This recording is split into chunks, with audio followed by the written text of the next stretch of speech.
All right, somebody start it. Well, you Hello and welcome everybody to the Anti-Think Tank. We are on episode 30, I believe. Let's make sure. Woo, woo. I will not. Uh, If you say that I'm fucking wrong, I will take your kneecaps. Get the fuck on the we're on board. 30. We're on 30, and not just because you'll take my kneecaps. We're actually on 30. I don't believe you anymore. Bring the knees here, boy. Yes, sir. Can you leave the left one? Why do you need the left one over the right one? I want to be one of those track stars, sir. I want to run really fast, and I can replace the other one, but don't take them both.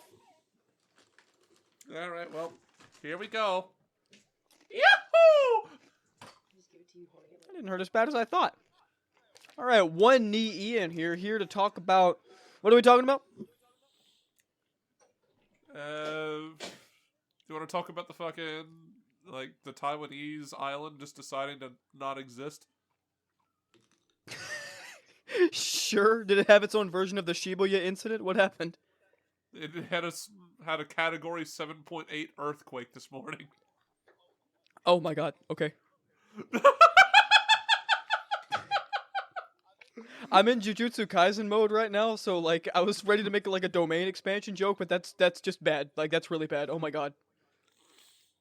Well, if it helps, League of Legends was doing a promotional and for a new like character they're releasing on their game on their Taiwanese league account on the day that this happened. Like right before it occurred, they said, Skarner is set to release the new banger. Do you feel it rumbling the earth? And then the fucking earthquake happened. Oh my god. That's awful. That's so terrible. That's such a bad twist of fate. All right. Can you imagine that social media manager just sitting in the fucking office? The whole building starts shaking when he hits send. Like, what did I do? What the fuck did I do? That's oh my god. Like thoughts and prayers for for everyone affected by that. That's absolutely terrible. Like we don't experience a whole lot of earthquakes over here, so like I can't imagine what it's like. I've got to imagine it's pretty bad, pretty awful. Ian, we're all affected by it because they have a market share of 90% of advanced superconductor technology, meaning that every fucking piece of technology we use today is about to explode in terms of prices. Oh no. Okay. It's also weakened them for a Chinese invasion, but that's like other news that's been brewing for a while that I don't really give a shit about. Oh my god. All right, so should we be like concerned? Should we be like, doing like trying to help against the Chinese invasion of Taiwan? Are you going to stop them? Are you going to fucking stop them? No. All right. Well, then there's nothing to be fucking concerned about then. I mean, like, if we all three got together and, like, really put our all out there, I'm sure that we could stop Xi Jinping and the communist lads. We're not going to be like Tom Hanks talking about 9/11, where I'm not sure if it was Tom Hanks or someone else, but they were basically like, if I was on that plane, it would have been different. It's just not going down like that. What happens is we pull up on Tiananmen Square, they keep the fucking gas pedal down, and we get crushed by a tank tread. Like, that's all that's happening. If I was on the plane, I would have made things worse. Like, I would have tried to be, like mess with them. Like, I look at one of the guys, and I'm like, hey, yo, can I have a kebab? And they just, like, shoot me in the head. I'm just like, can I have a shawarma plate? Just say a racist joke to your fucking hijacker to make them take the plane down sooner and maybe not hit the World Trade Center. So I get thrown out. However, I managed to stop a disaster, so it's 50-50. You take some wins with that L, I guess. Let's see. There was the fucking transgender Easter. All right, I'll get into it. It made me it made me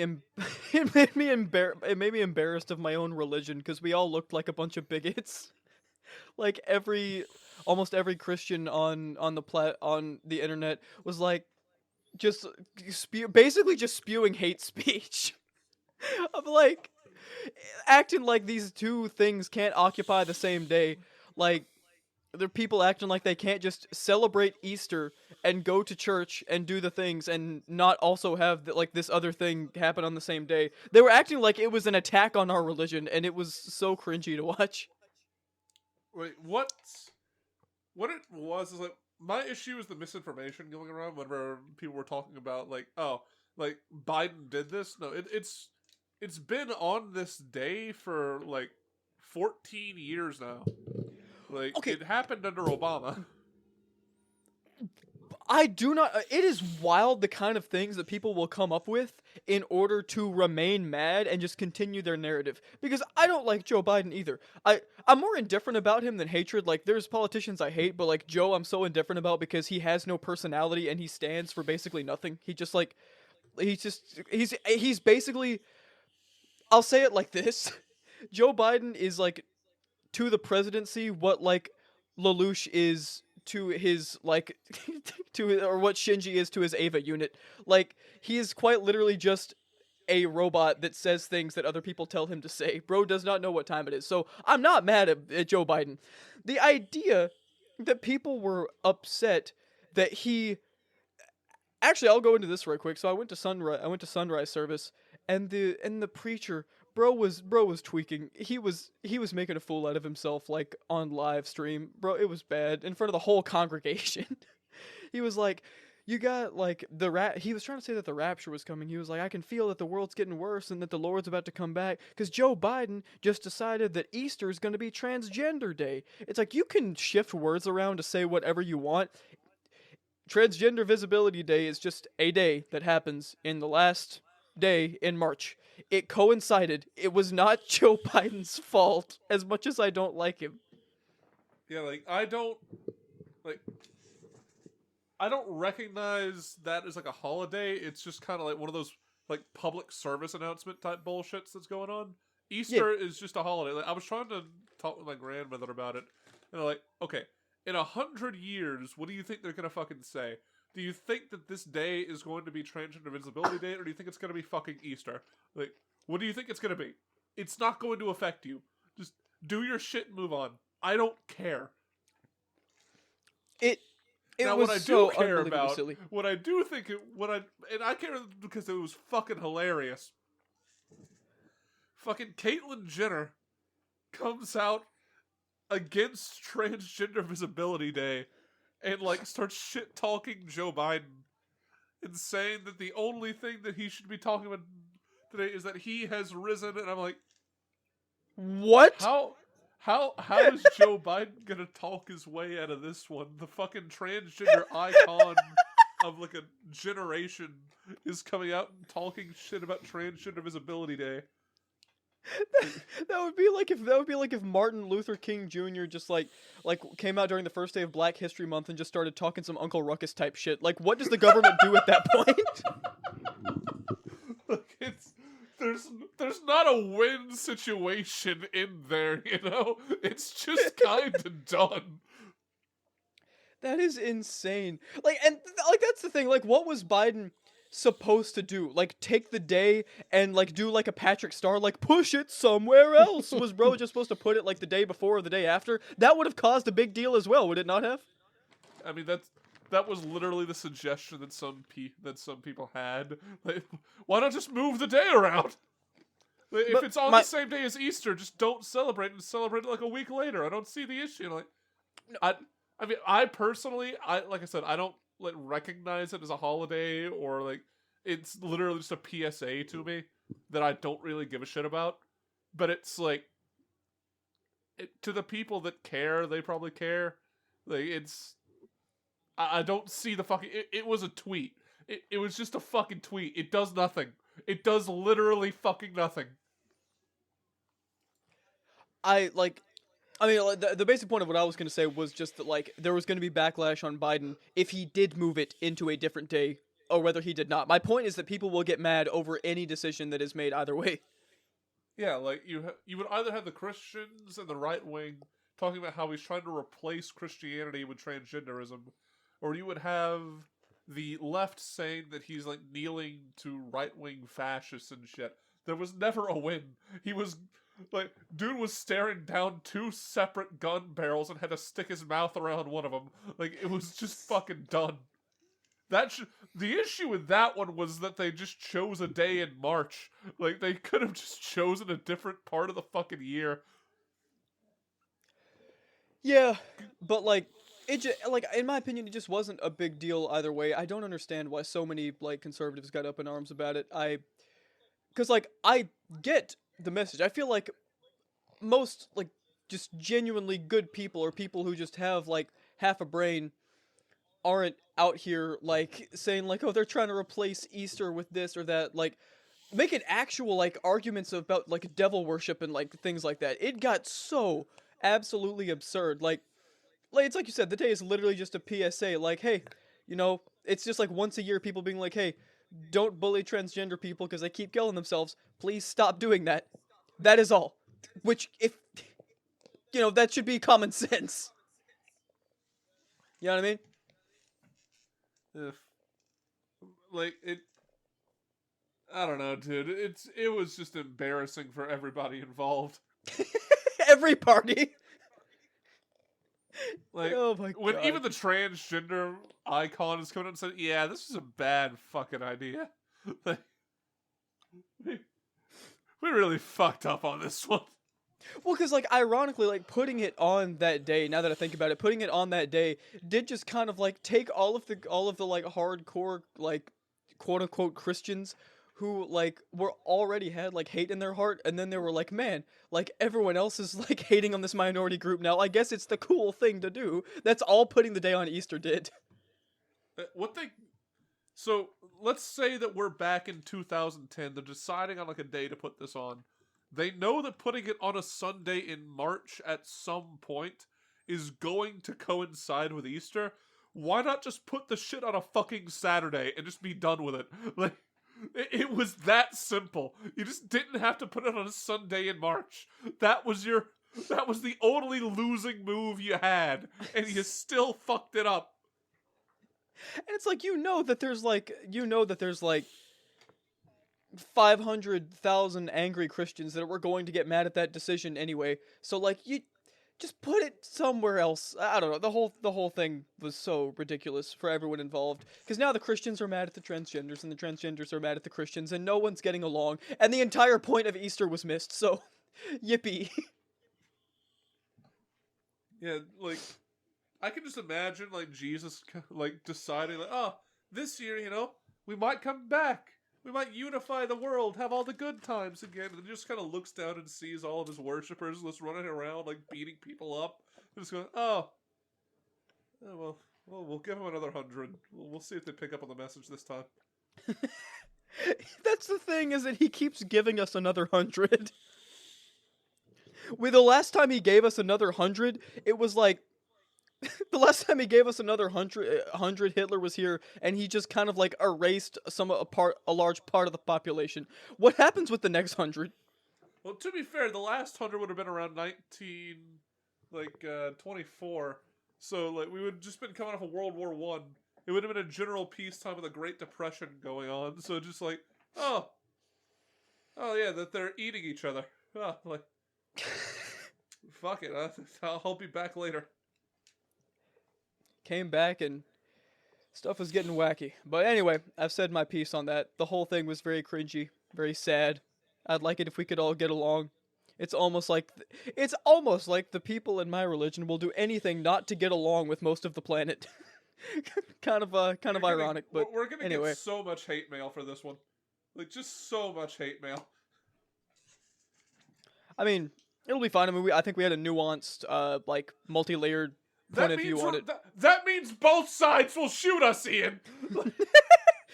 That means that no one's happy. Like, We chose a middle ground. Now we have 2 enemies instead of 1. We fucked up.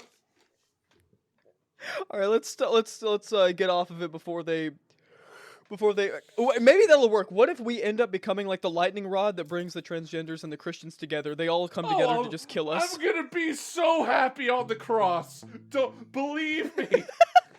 It's gonna make my fucking day that everyone is so happy to whip me and just fucking spit on me. But at least people are having fun. At least they're together. Oh my god. It's literally just we literally just become Lelouch at the end of Code Geass at this point. Just trying to bring everyone together against a common enemy. Oh my god. Whew, okay. Alright, Justin, you got anything? You've been very, very, very silent.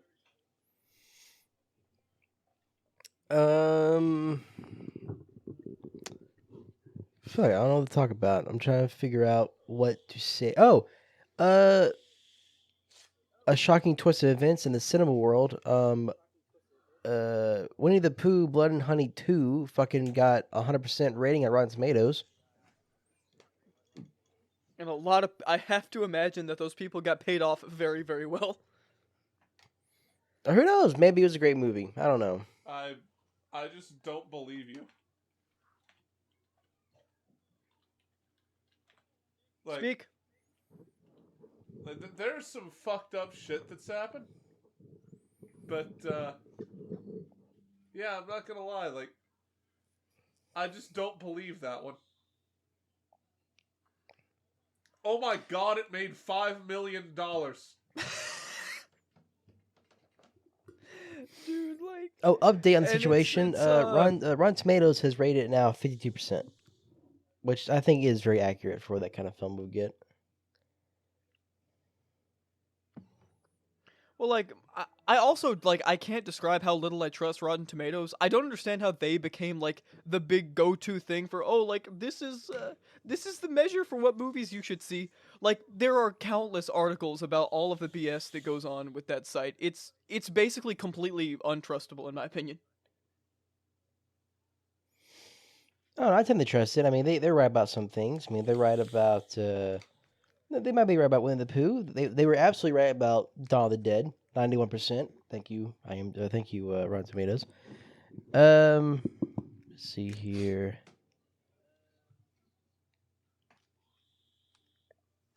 I do find it funny though that movie got a higher rating on IMDb than the American Society of Magical,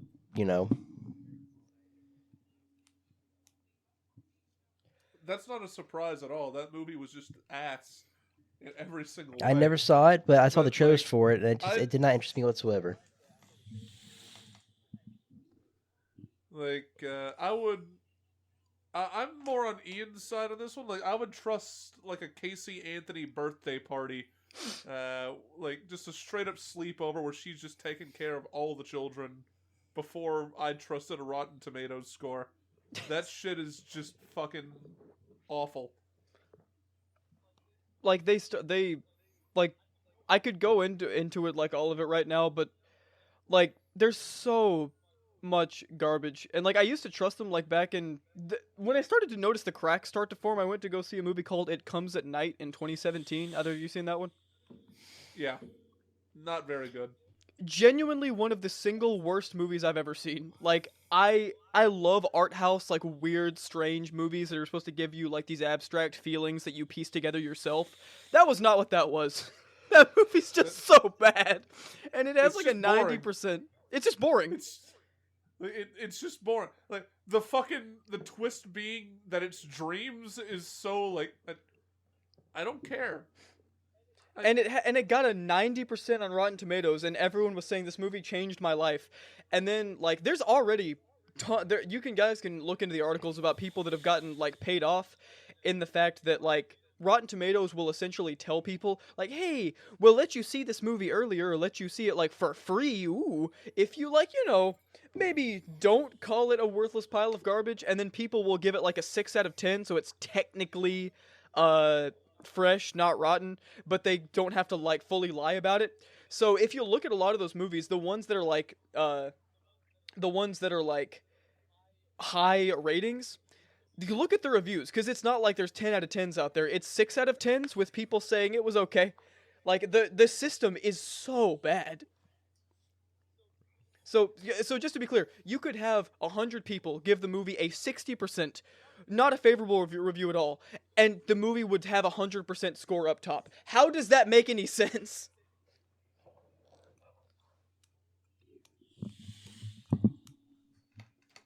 Speak. I, I'm just trying to fucking wrap my head around that shit. It's just the fact this is seen as like a credible source of like criticism. I'm trying to fight back a fucking like. I was talking to Ian a little bit before this that I got fucking bukkakied by the trees outside my house, and it's kind of killing me in the moment. The So fuck? fighting against that, while also having woken up at 4 a.m. this morning, fighting the same shit. So, that's great. Rest in peace to homeboy. Better be real. I got the belt. I got the ceiling fan. Let's go. Hopefully he gets better. I don't think there's a getting better to that story. I think that's kind of a one and done chapter. Like, the moment that the belt goes around the ceiling fan, it's just like either I'm so fat that the shit breaks and falls on me and I die anyway, or like it succeeds. There's really only one outcome. Yeah, no, like I definitely agree, but like I don't know, like sometimes when it comes to like talking about Rotten Tomatoes, there's only one clear ending to the story. Like freaking pretty bad. I'm looking through some of their reviews right now just so I can have more ammunition to freaking teabag them with. Well, anyway, could we let's see here. So there's new accusations coming out about Mr. Dan Schneider. One of them is very interesting. Let's see here. It's apparently there's a claim that he got Amanda Bynes pregnant on while she worked at Nickelodeon while she was a minor. At the time that I looked at looked at the evidence behind it, even Snopes themselves said that it wasn't as clear evidence as possible because she was tweeting from a private account with a different name, and she posted her driver's license to prove that it was her, but at the same time, licenses can be faked. But apparently there's footage that surfaced about Dan Schneider filming in a hot tub with her at 16 years old. That didn't resurface. That was just in the documentary. Oh, well, that's the first thing that popped up. Drake Bell himself is praising Amanda Bynes for weighing in on her story. So, I mean, I don't know. I guess it's still up in the air. There's no confirmed report for it yet, but I don't know. What are the chances that he did that?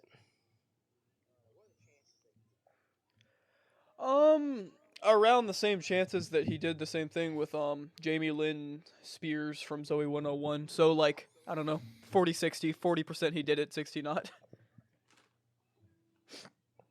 Which you might say, oh, that sounds low, but like any percentage that you impregnated a 15-year-old is probably not a good percentage. Yeah, even if you're at 20%, it's still not. You're still not in the good. You're not in good graces with the public eye. Okay, like if you're at 20%, you're still kind of a fuck. You're kind of a fucktard. For real. Yeah, not for real. Like Dan is just. I mean, let's be honest. Like Dan's the man. Like we all respect Dan. However, man. Listen, man, there's only one Dan really the man. All right. On this one. Who would that Dan be? Grishy from the Sumo Guys. All right, that's his actual nickname is Dan the Man. All right. Don't disrespect Dan the Man like that. You're saying that You're saying that Schneider can't also be the man? No, he's not the man. He's the pervert. Dan, get in the van, Schneider. Dan, if you want a show, I gotta see the toe, Schneider. Dan, hold her tighter. She's a fighter, Schneider. Dan, Dan, if she's old enough to count to 3, she's old enough for me, Schneider. Jesus Christ. This is I'm not going to continue because I'm pretty sure Dan Schneider's lawyers are on the phone right now, just fucking waiting. his freaking apology video is insane.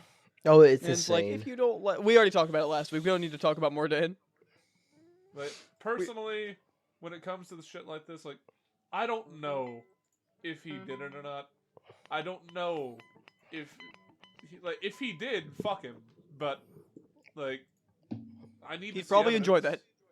Like, I need to see the evidence, like what the fuck he actually did, instead of just having someone say he did it. Yeah, I definitely agree. It's like I said, personally, I'm going 40-60 just because some of the like video footage is so bad. But like, yeah, I don't want to be like throwing any huge accusations bro's way. If Jamie Lynn Spears or Amanda Bynes come out and say anything, though, I'm probably just gonna trust their side. I'm gonna be real.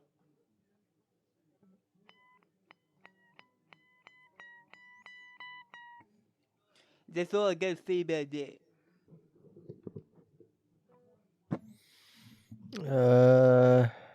One of you is too sleepy, and one of you has like pollen up their nose. I'm gonna need y'all to get some energy, all right? Some energy. Well, I'm not sure what else we could. You sound like one of those fucking 80s, like, gym bro fucking, like, motivation speakers. Like, I need you to come on, pump it up. Come on, let me fuck your wife. Please. While you're getting swole at the gym, I'll be at your house. I'll make sure to send the kids out for cigarettes. I will not send the kids out for cigarettes. Wait. No, this is the 80s. The kids are going out for their own Yeah, cigarettes, okay? 100% they are. That is absolutely true. I'm really glad that we all three managed to like avoid smoking, because like look at the effects that it's had on the older generation. I did not. Like, I was a fucking nicotine addict for like 2 years. Like, Really? yeah. Working in retail, whenever, like, for a while, like, the only time I really was able to get a break at that fucking job was, like, you got smoke breaks and that's it, so I just go out and light up a fucking cigar for, like, 15 minutes before going back Yeah, to I the also shift. used to. I smoked do two get- I also cigars used to smoke cigars as well. You do both get like extra cool points for cigars, but other than that, I assume you guys are like relatively good with it now. Oh yeah, like I don't know if I was like fully addicted because like once I just put it down, I kind of just like left it down. I never really got the urge to like go back and do it. Like I will very occasionally buy a cigar and just enjoy that, but it's Yeah. like literally once every 2 or 3 months. I don't consider that an addiction. I consider that like A casual pastime. having like yeah.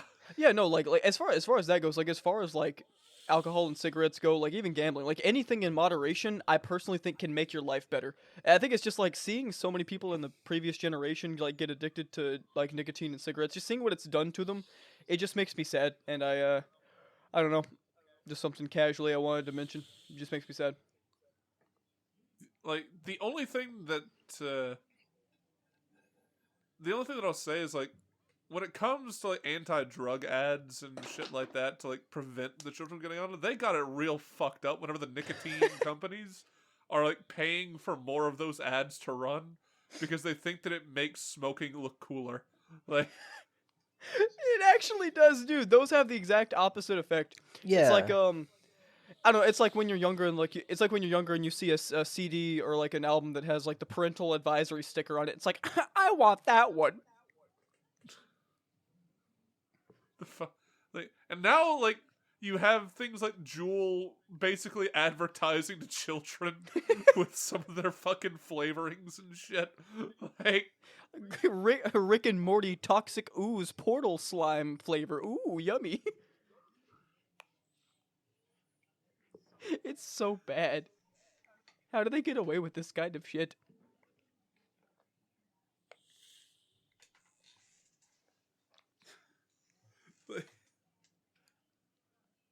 I I don't fucking know, man. It's just there's so much bullshit going on right now, dude. Like all the news that is coming out is just so stupid. It's not even entertaining stupid. It's just fucking dumb. Like we can't just have a week where we're not having like fucking like Caitlyn Jenner coming out against the transgenders and the fucking like we can't have something just 1 week. Just 1 fucking week of like you guys just sit down and be fucking normal. Then 1 week. and everything's going okay, and then Taiwan just decides to have Dragonite use a hyper beam. Like shit just cannot go normal for 5 seconds. Like they got preemptively possessed by the spirit of Michael J. Fox, and they control 90% of the world's fucking economy. For fuck's sake! Oh my god. It's also gotten like really hot lately. Like I don't want to make it like, oh, Taiwan just okay, no, that's the only way it's going to come up. I'm going to be like, oh, it's so hot where we live in Alabama, but like Taiwan just exploded. Like I can't compare those two things. I can. Fuck, the heat here directly affects me. I'm not a fan of the heat here. It's bad in everyone's houses. Like our house isn't getting cold. Justin's house isn't getting cold either. I'm gonna be real. Like, let me put it my Scottish ancestors decided to come here from an island where the average temperature is like 50 fucking degrees. They had to have landed here in like September or some shit and just thought it was, oh, this is fucking great. And then by the time spring came around, like the boat was gone, they had no escape. That's the only fucking logical explanation I could have for my ancestors deciding to stay in this fucking hellhole. We are in fucking April, and it's getting up to 90. I fucking hate it. It's so unreasonably hot. I hate it so unbelievably much. The only thing I like about summer is like when you get like a nice like somewhere around 70 degrees and there's a nice breeze. I absolutely love walking out in that. But anything above that is just absolutely disgusting. And why does it get so humid here? The humidity, I feel like I'm walking through a swimming pool whenever I walk outside. This whole episode is just me and Ian yelling at the cloud while Justin's just in the back. Yeah, keep going, guys. Keep going. Get that ad Yeah. revenue. Make sure you talk about Vosh. Yeah. He actually did have a shit ton of. He actually did have some shit come up. He did Okay, actually, sure. yeah. Run it. Yeah. So you know those jokes about him fucking horses? Did we already Turns talk out about they this? weren't. I don't know. Maybe. This was like a couple of weeks ago, right? Yeah. Well, he had like a fucking image of a child getting fucked by a horse. It was drawn, but still. Yeah, we did actually go over this back when it happened, but it's always good to it's always good to like remember. Yeah.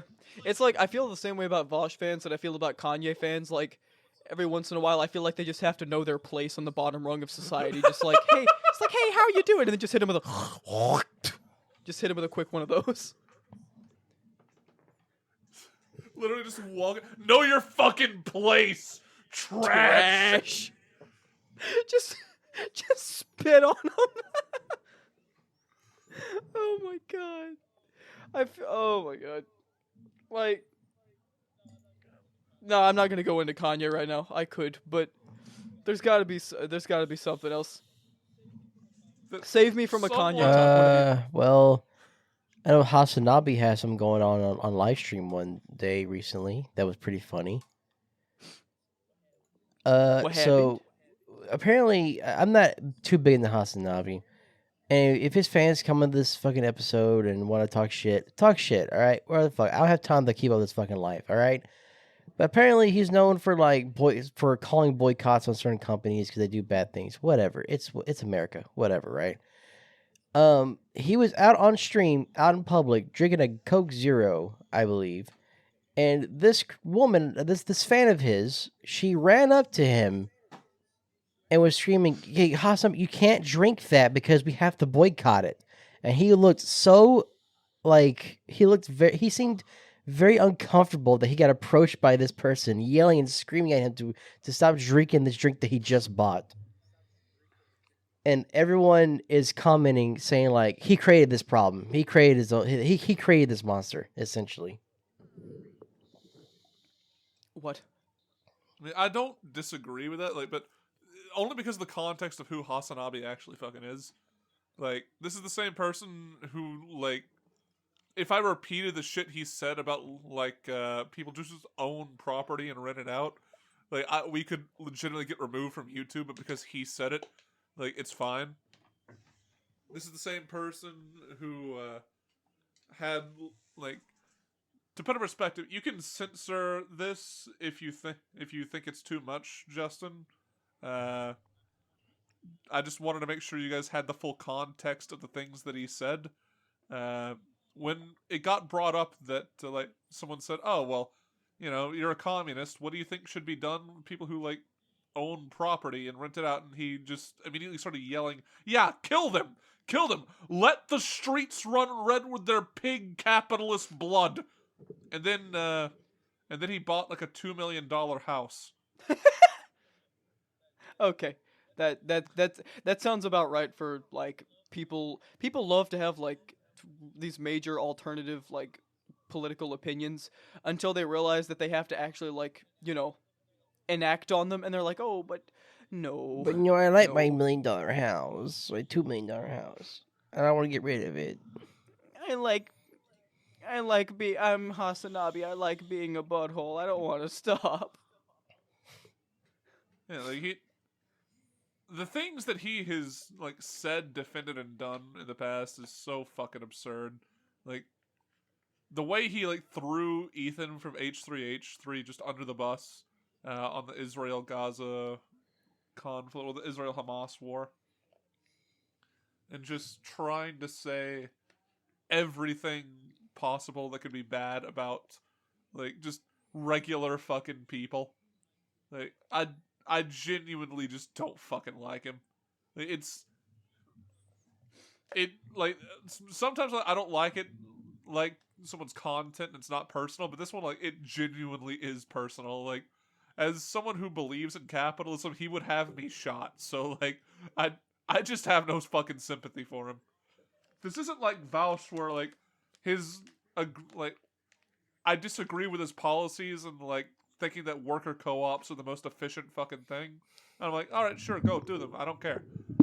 But with Hasanabi, it's quite literally like he would, if we were living in his perfect world, I would be lined up against a brick wall and shot. I don't fucking care for Goddamn.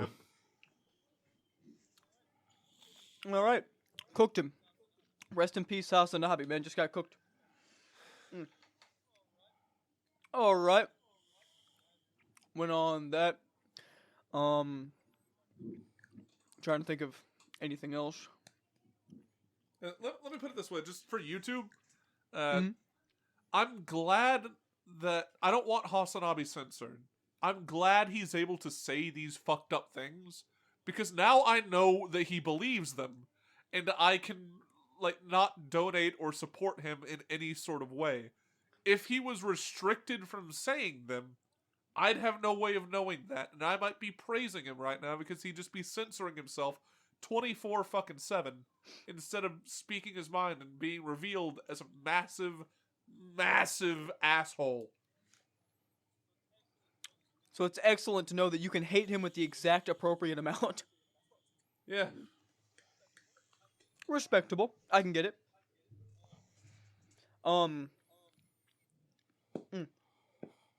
I do want to mention just right quick.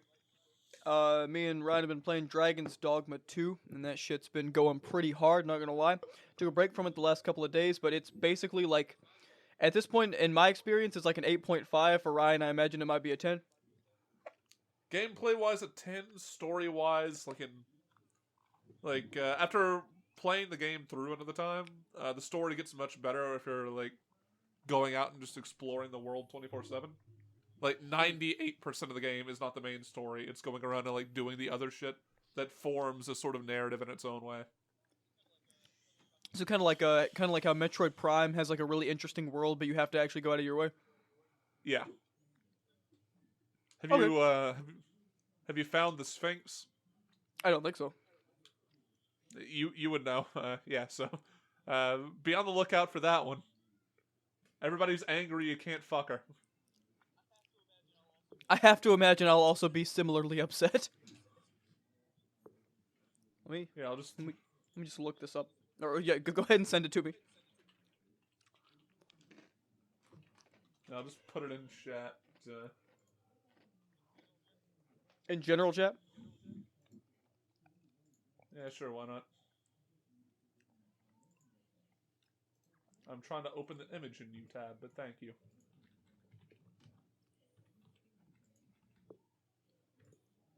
No, I'll just put it in our little fucking group chat, not the on the Discord.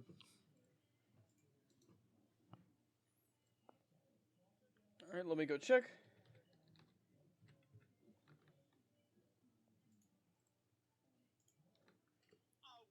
Awooga! My God. She looks like she wants to hurt me.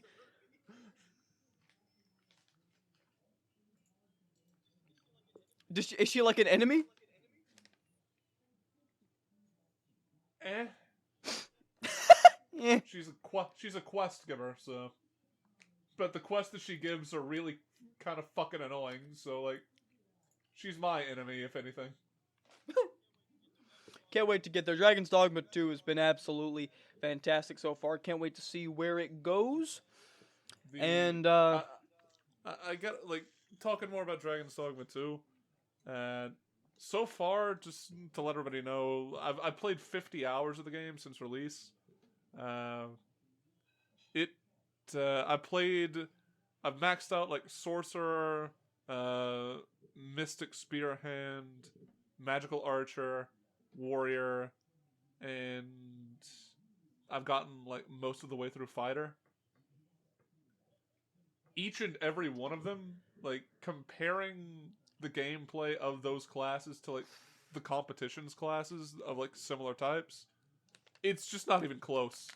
Like each and every one of them have such unique gameplay that it just feels so fun. Oh yeah, I also maxed out Thief, but you know, yeah. Like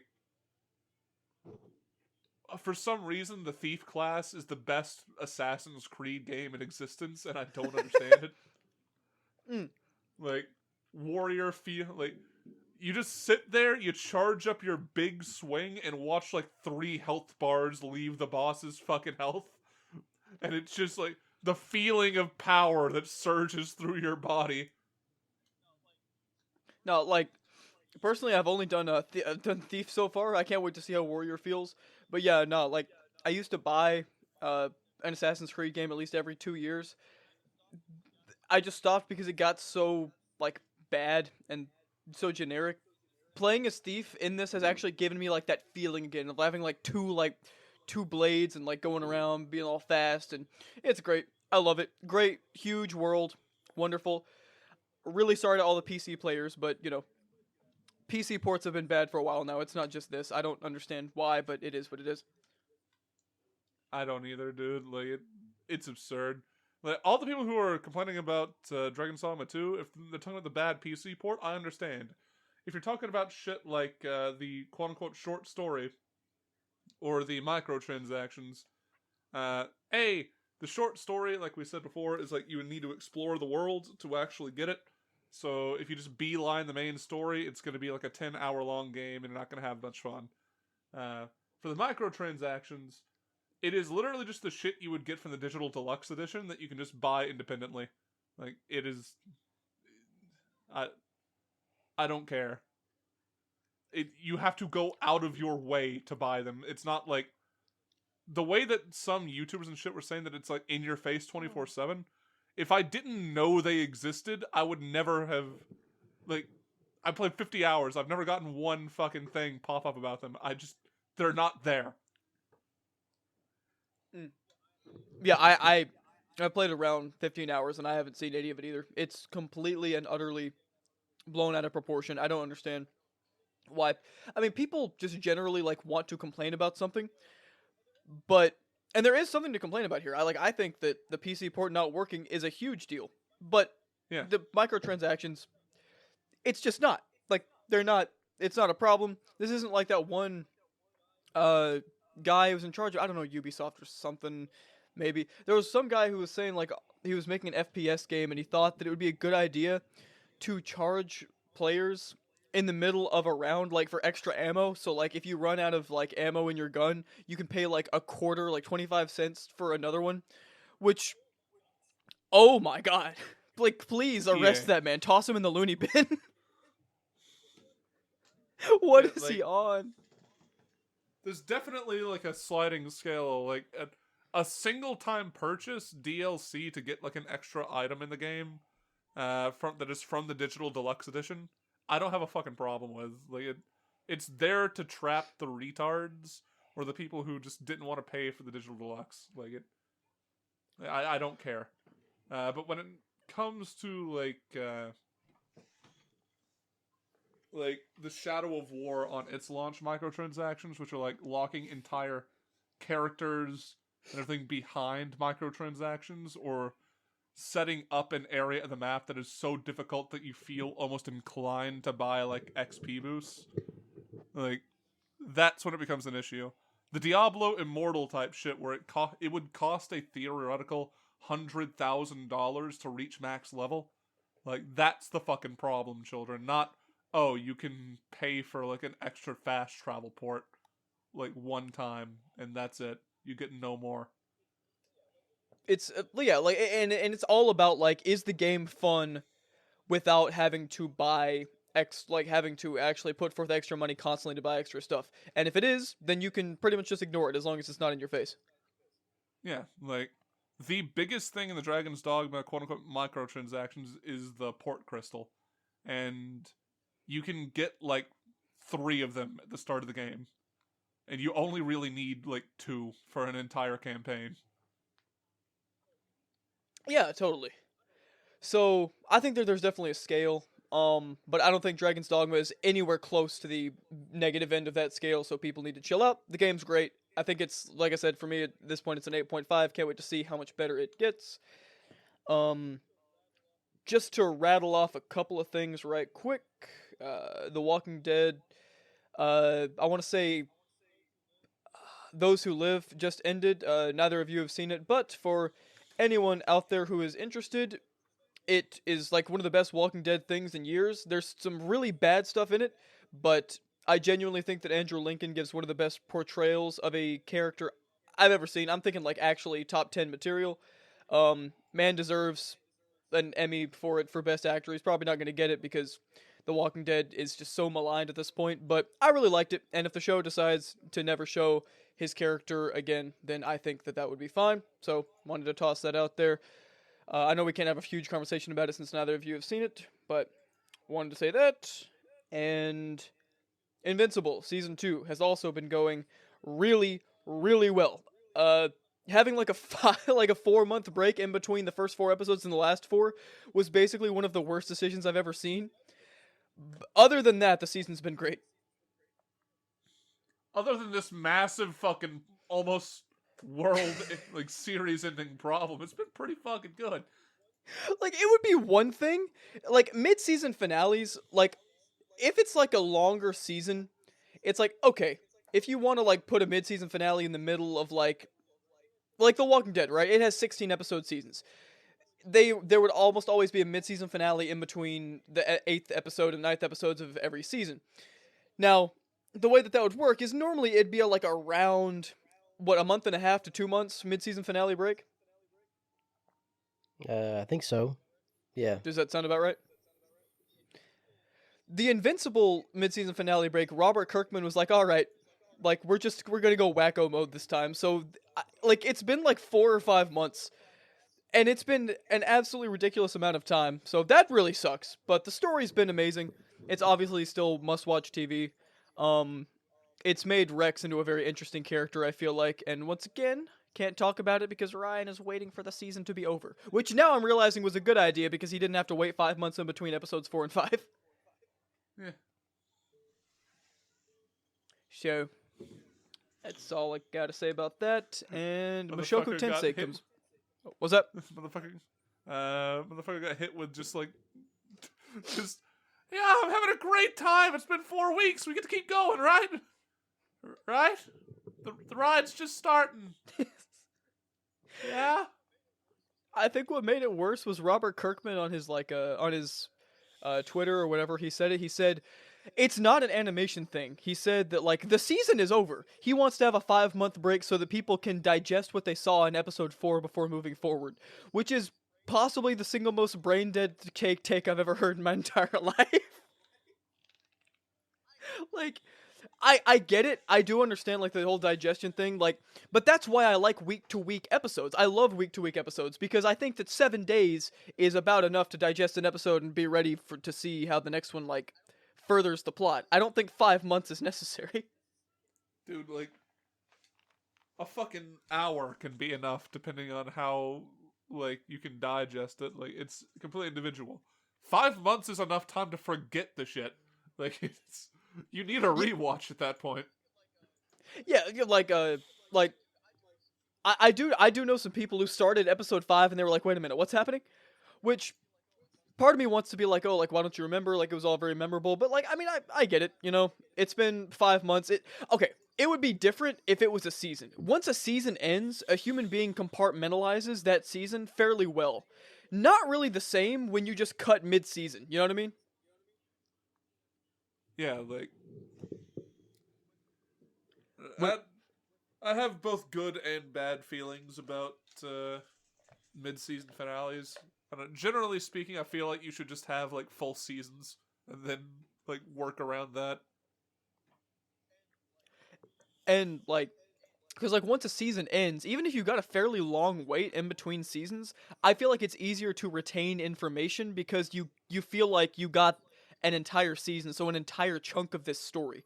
Whereas, I really do think that, like, stopping... Like, okay, Steven Universe, for example. If Steven Universe would have just had entire seasons and then had like fairly big breaks in between them, that would have been one thing. But I remember watching the show and they would just like randomly drop these chunks of seasons, drip feed them to me over the course of like months, and every time it would come back I would be like, who are you?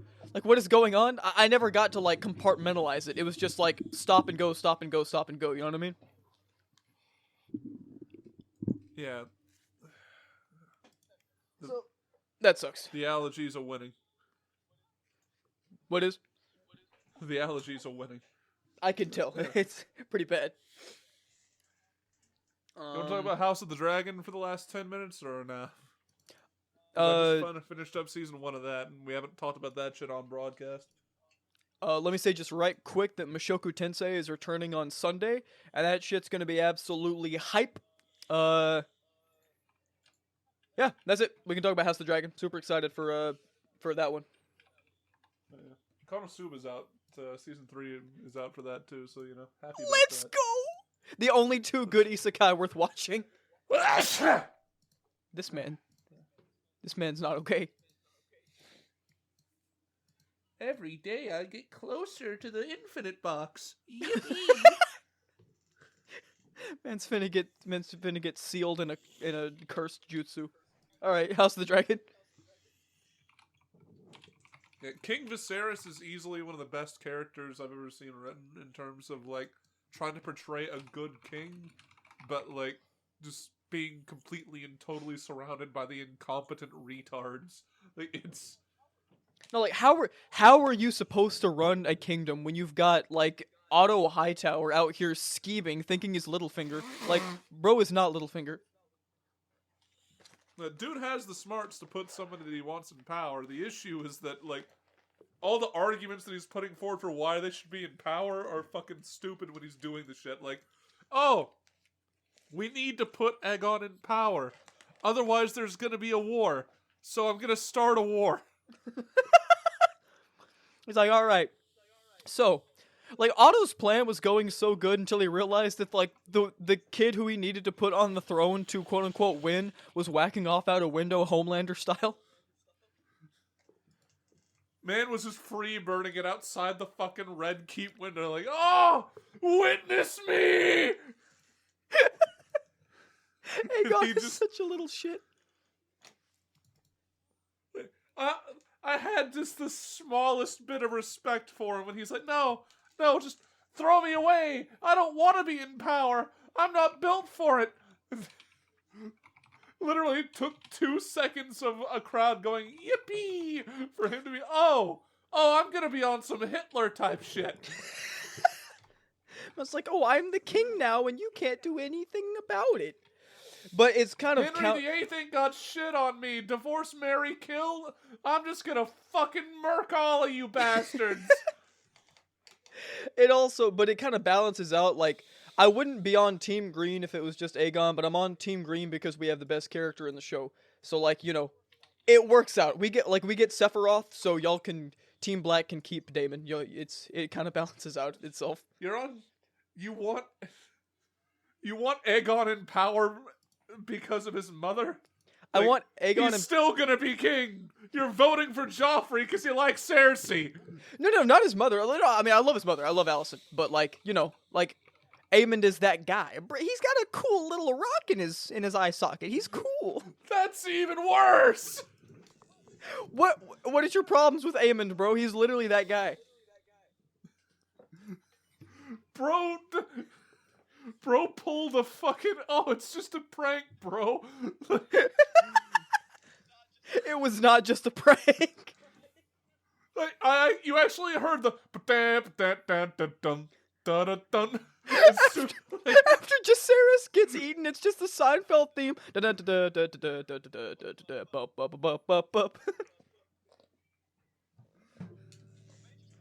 It's major spoilers for House of the Dragon, by the way. Let's see. I need to find like a good picture here. Like he's got this permanent face throughout every scene that he's in. That the what the fuck did I just do face that he had at the end of season 1 was top tier. Don't get me wrong. But like It's his constant. He constantly has that like. The meme face that like popped off with Daenerys, he's got that going on. It's all just this. Like he never stops doing this.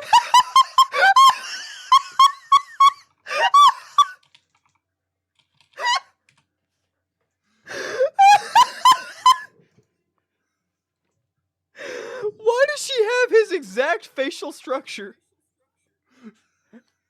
What is going on? Okay, please make sure that you put that in the video. In the podcast, because she has his exact facial structure. Like he literally just doesn't stop doing it, and I can't see anything else. Bro, that like you're literally gaslighting yourself into believing that Team Green isn't the best for this kingdom, bro. Like, Westeros is not... You think Rhaenyra can run Westeros? Like, she's finna be busy getting revenge for her son getting eaten. Now, I'm not saying that her son getting eaten wasn't, like, bad. It was bad. But it was funny. It was incredibly funny.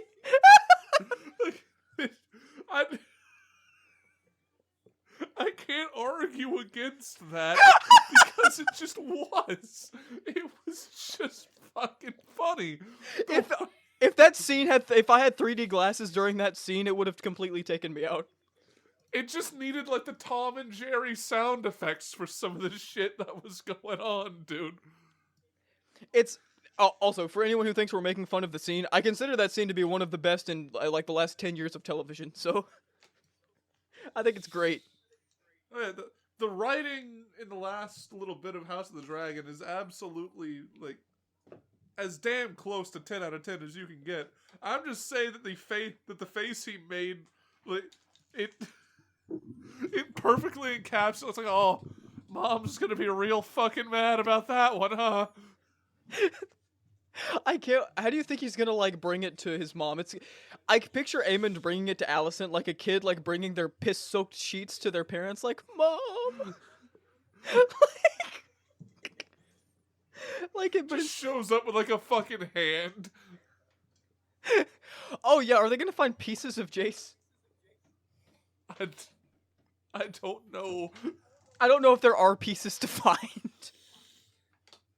There were pieces of his fucking dragon just kind of floating down into the infinite abyss.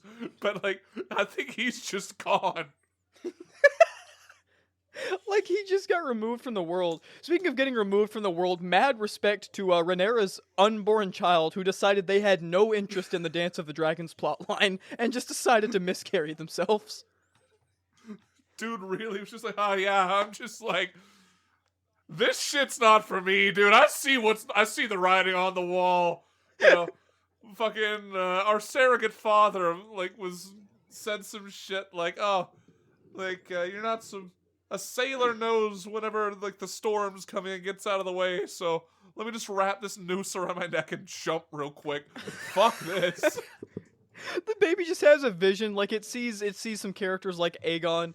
It sees like all of the townsfolk dying. It sees Aegon being a moron. It sees Larys Strong like getting Alicent's freaking OnlyFans in exchange for information, and just decides it does not want to be a part of the show.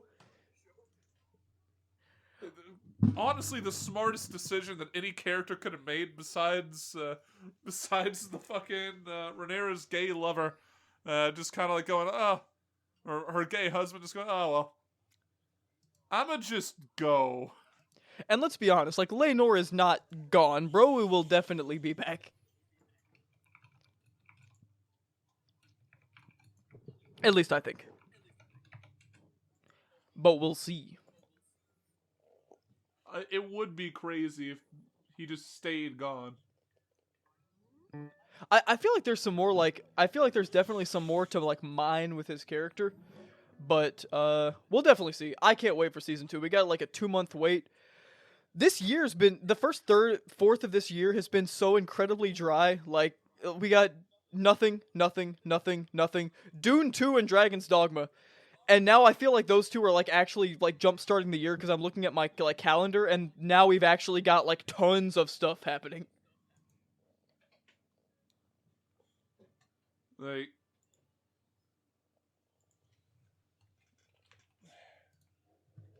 It's gonna be great. I'm just worried for the other shoe to drop, dude. Like, there's gonna be like another Kyo Annie fire or some shit.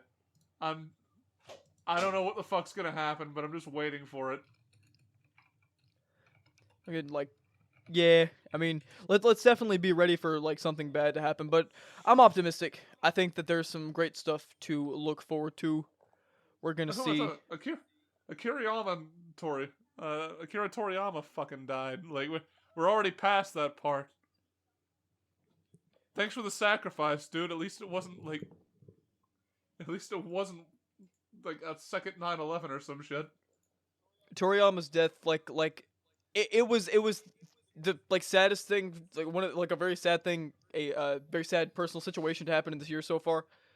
And though I will say it's actually caused a lot of people to check out his other work, some of his other works rather than just Dragon Ball. So that's good. It's always great to have a legacy, I think. Oh yeah, did you see where isekai is now in the Oxford English Dictionary? No, I didn't. Yeah, it's an official word now. You'd think I'd be happy, but no, I'm not. I'm actually not. Apparently, like, it added 23 Japanese words to the Oxford English Dictionary, and one of them is fucking isekai. Gigak made a new video about how Korean power fantasies are taking over the isekai genre, and I will be I, very comfortably ignoring both genres. yeah, I saw that video and I was just like, yeah, I know which ones he's gonna talk about already because I I have unfortunately walked the path of trash and I don't want to return. Yeah, we all walking the path of trash sounds like a great name for a show. But yeah, rest It's rest going to be a fucking isekai. like I'm very glad that we managed to single out like the literally like 3 or 4 isekai series that are actually extremely well written, and I'm super looking forward to them. So, and like 2 of them are actually like coming back, so that'll be awesome. Yeah, we basically just cornered the other ones and just put them in a fucking cage for whoever the fuck wants to go in there to check out. Like we get Konosuba, Mushoku Tensei, and ReZero coming back in the next like 5-month period. Like that's insane. I'm not even a fan of ReZero, but like I know that it has the potential to be peak. Like, having been like a longtime fan of ReZero, I was actually kind of surprised when you said that you didn't like it because it's very, very character heavy. Oh, it is. Yes, absolutely. I think characters like Roswell and Rem are handled very well. I think season 2 just made some decisions that I wasn't a big fan of. Like there's literally just like 3 hours of Subaru talking to Echidna in over a tea party about nothing. And after an hour I was loving it, and then after 2 hours I was like, "Okay, I want to die now." It just got so repetitive and boring. Oh my god. But like that's the thing, like ReZero, like it is I agree that it is incredibly complex and deep and could be a masterpiece. I would just like for the next season to I don't know, maybe focus on some different characters. We'll see. We'll see. I'm definitely excited. I think the show is very well made. Yeah. Once it gets, I was about to accidentally spoil shit, but like, I've read some of the light novels and shit, and it, like, ReZero at the end of season 2, the level of depth is at like a 7. It gets up to like a fucking 30 later on. Like it gets kind of fucking like out there. I think the show is definitely out there. I just think it's narrative complexity. I feel like sometimes it's just complicated to be complicated. And I love following complicated stories, but I want to actually feel like I've been rewarded. I'll say this, I felt much more rewarded at the end of season 1 rather than I did at the end of season 2. That's what I'll say. Yeah, I think that the most rewarded I've felt in terms of ReZero has been the peak reveal whenever it was like he was walking back to the, like in season 1 he's walking back to the mansion and just sees the giant fucking furry and just freezes everything to death and just takes his fucking head off. That was kind of wacky, not gonna lie. That was actually an amazing moment. Yeah. Like the way that it's shot, it's like almost like a series finale type shit. I And then season 2 I think focuses like it's I feel like just the pacing of season 2 was the main issue. Like if they had it felt more like the entirety of season 2 could have been a half season since the almost entirety of it is just in this one tiny little area of the world that otherwise just feels very self-contained. yeah, I definitely felt like season 2 like it I feel like you said like the 24 episodes could have been done in like 10 or 11, and it very much frustrated me, and just like its approach to character writing I feel like didn't really work for me a whole lot well in season 2. I don't remember the specifics. I remember getting to the end and being like, man, so like Roswell's like a really interesting character, huh? So I remember thinking he was really cool. Yeah, I like the peak of the writing in season 2 is like absurdly good. It's just that I've talked about how like it has Breaking Bad syndrome where you're just kind of waiting and sitting around and looking at like pointless shit for like 4 or 5 episodes straight for it to get to that point again, and then it just goes back to doing nothing for a little while. However, if what you're saying is true, I really hope that season 3 can like maintain the consistency and like I'm fine with it getting weird with it, as long as like the complexity and like overcomplicated nature of the storytelling leads to like interesting developments. Some of it is like it's so mind-bogglingly like well foreshadowed that it completely and totally changes the entire like meaning of like character arcs in general. And then some of it's just like that didn't happen. You just made that shit up. It's like there are Like two. it's Like the author can't make up their mind as to whether they want to make garbage or a masterpiece. like for some character, it's like, oh my god, like it was so well set up and executed. I can't believe this shit. It was staring me in the fucking face the entire time. And then other shit's like, dude, if you didn't have the fucking plan, why did you act like you had the plan? It's entirely fine for a character to just serve its purpose and leave. Why do you gotta make them have a twist? Just shut the fuck up and leave. Like there was that one. That was when I started to like lose slight interest in season 2. Is when Garfield, like the author just couldn't figure out what his personality was. So every episode Garfield was in, he would have a completely different personality. Stuff like that. Yeah, like I could not stand fucking Lasagna Boy. He didn't interest me at all. He was just edgy boy, and then that was his character. The entire season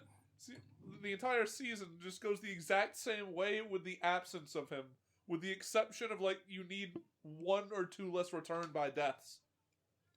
Yeah, like I didn't think it led to anywhere like truly interesting.